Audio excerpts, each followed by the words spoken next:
You're well? Tolerably so.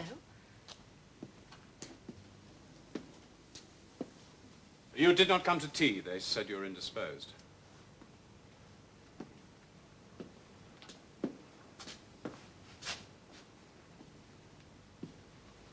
In vain have I struggled. It will not do. My feelings will not be repressed. You must allow me to tell you how ardently I admire and love you. In spite of all my endeavors, I found it impossible to conquer the strength of my feelings. The inferiority of your family, the miserable connection, the degradation, the lack of judgment I display, the harshness with which I shall rightly be judged by my own family and connections, all these count as nothing. Even the damage, for damage it must be, to my sister, and the insult to Anne de Bourgh and her mother mean nothing to me in the face of my attachment to you, Miss Bennet. I have struggled greatly and endured great pain. I hope I will now be rewarded. Miss Bennet, will you accept my hand in marriage? I believe it is the established custom for a lady to thank a gentleman for the sentiments he avows at such a moment, however little she returns them. If I could feel gratitude, I would thank you, but I cannot. I've never desired your good opinion. You've certainly bestowed it most unwillingly.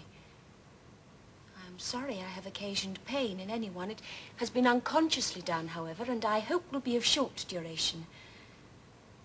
I am sure that the feelings which have prevented the acknowledgement of your regard for me will very soon triumph altogether. And this is the reply which I am to have the honor of expecting. I might perhaps wish to be informed why, with so little endeavor at civility, I am thus rejected, but it is of small importance. I might as well inquire why, with so evident a design of offending and insulting me, you chose to tell me that you liked me against your will, against your reason, and even against your character. Was this not some excuse for incivility if I was uncivil? Could you expect me to rejoice in the inferiority of relations whose condition in life is so decidedly beneath my own? But I have other provocations. You know I have. Had not my own feelings decided against you, had they been indifferent, or had they even been favorable, do you think that any consideration would tempt me to accept the man who has been the means of ruining, perhaps forever, the happiness of my most beloved sister? I have every reason in the world to think ill of you. Can you deny the ungenerous part you acted there? That you divided them from each other, exposing one to the censure of the world for caprice and instability, and the other to its derision for disappointed hopes, involving them both in misery of the acutest kind?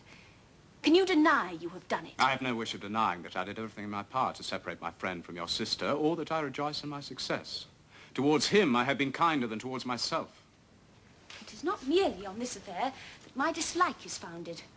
Your character was unfolded months before by Mr. Wickham. You take an eager interest in that gentleman's concerns. Who could not, knowing what his misfortunes have been? You have reduced him to his present state of poverty. You have withheld his advantages. You have deprived him of the best years of his life. You have done all this. And this is your opinion of me. This is the estimation in which you hold me. My faults, according to these calculations, are heavy indeed. But perhaps these offenses might have been overlooked had not your pride been hurt by my honest confession of my scruples. These bitter accusations might have been suppressed had I with greater policy concealed my struggles. But disguise of every sort is my abhorrence, nor am I ashamed of the feelings I related. They were natural and just. You are mistaken, Mr. Darcy. If you suppose the mode of your declaration affected me in any other way than that it has spared me the concern I might have felt in refusing you, had you behaved in a more gentlemanlike manner. From the very beginning of my acquaintance with you, I was impressed by your arrogance, your conceit, and your selfish disdain of the feelings of others. In fact, I had not known you a month before I felt you were the very last man in the world who I could ever be prevailed upon to marry. You have said quite enough, madam.